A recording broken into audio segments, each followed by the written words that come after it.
Back in 2022, I came across this book, The Lost Art of Running.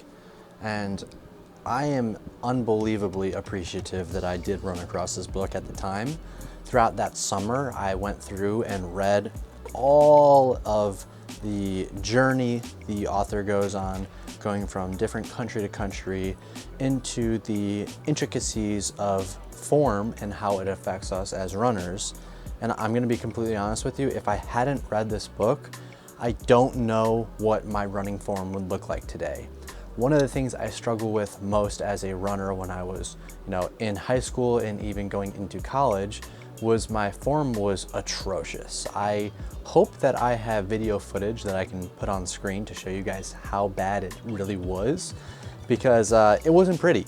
It was not graceful, it wasn't efficient, it was just what I could do to run, period. Thankfully, I ran across this book when I was at Barnes & Noble one day, and the cover looked really cool. The title immediately grabbed my attention, and I said, you know what? I really enjoy reading. I'm gonna just give it a look. I read it for a couple minutes in the store, and I was like, yeah, this actually looks really good. Let me, check it out. We'll get the book, bring it home, read it over a few weeks and see what it is. I cannot recommend this book enough if you need to fix your form. This book goes into a lot of detail on every little detail when it comes to running. One of the things that I think most people hear, or I guess a couple of things that I feel like most people hear when they're racing is, keep your head up, look forward, relax your shoulders, pump your arms. And those are really great tips, but why should you do those things?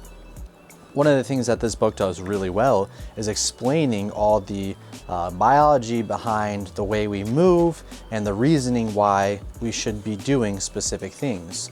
I'm just gonna read a quick little paragraph from one of these sections about why exactly you should keep your head up instead of letting it drop. So this is just one of the paragraphs that I'm gonna quote. Remember, the average head weighs 12 pounds. For every inch that your head drops, you add a further 10 pounds of weight to your spine. Dropping it a mere 3 inches when you are running will therefore be the equivalent of running around with a 42-pound head. The moment I read this, and this is towards the end of the book, page 251, the moment I read this, I've thought about it on almost every run that I've been on since, and this is 2 years ago. I like the thought process that just dropping my head a mere inch could add 10 pounds of weight onto my spine. Like that, it's crazy to think that. And it just reminds myself like, hey, keep your head up, look forward, look up if you have to, but don't let your head drop because you're just adding weight to your body. So that's just one of the things that this book does really well is it reinforces the idea of, healthy running, making sure that you have a good form when you're running. There's also one of the things that talks about this elastic band that runs through your body that they discovered in like yoga or something along those lines.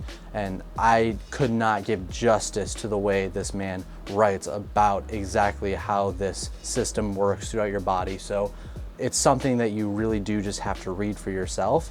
And for those people who, maybe not enjoy reading all that much, there are, diagrams and little pictures that you can help to see what exactly the author is talking about. I know personally, I am a visual learner, so it makes things a lot easier when I get to see a diagram or picture of what the author is talking about.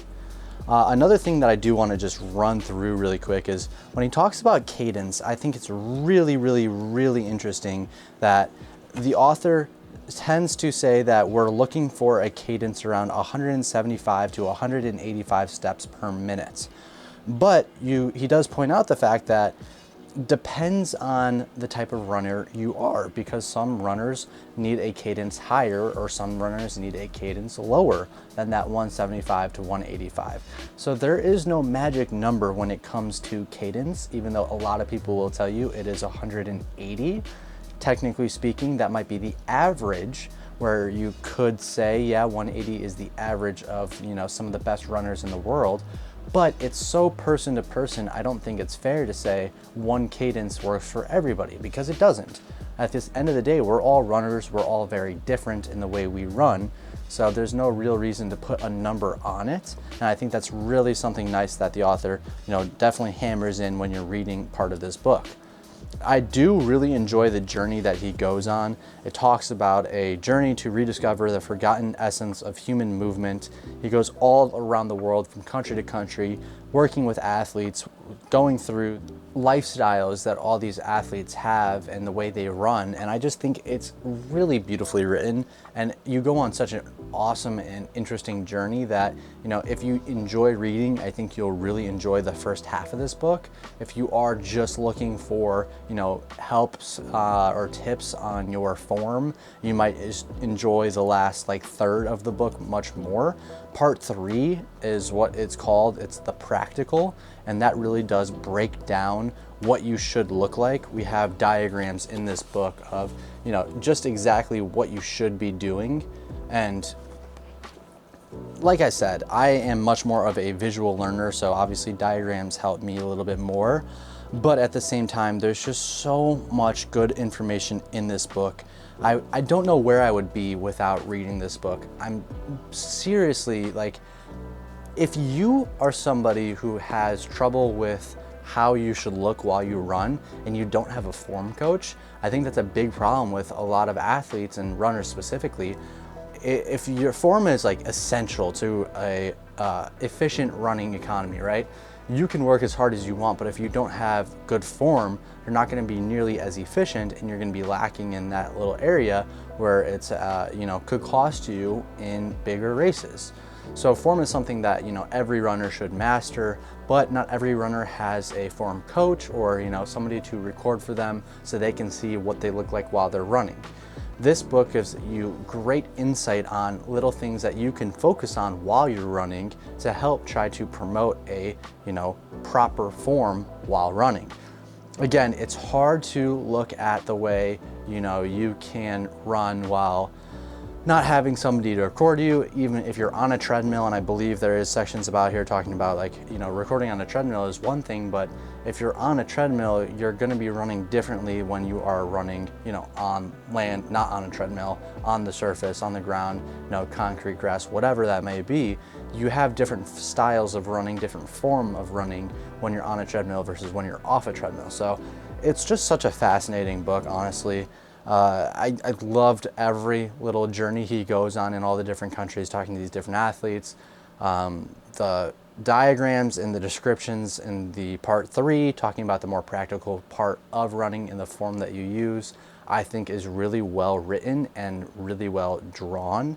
I give so much credit to this book for working on my own form, because I really if I didn't read this, I don't know what I would look like while I'm running today, because I have so many thoughts while I'm running, doing my mental checklist of what I should be looking like, that I wouldn't have without reading this book. So if you are somebody that is struggling with form or is looking for tips on running for your form specifically, I highly recommend checking this out. If you don't enjoy reading or you're not a strong reader, just check out the part 3 of this book. It talks, like I said, about the practical, and it's all just tips on form. I could sit here and break this down for an hour if I really wanted to, but that's just doing a disservice to the author who wrote this book and did a fantastic job at doing so. So highly recommend checking this book out. Like I said, I read this 2 years ago, and I still think it's probably one of the best works on running that I've ever read. So that's all from me. Hope you guys enjoy. Any questions, comments, drop them in the comment section down below. I'll see you guys next time. Take care, level things, and peace out.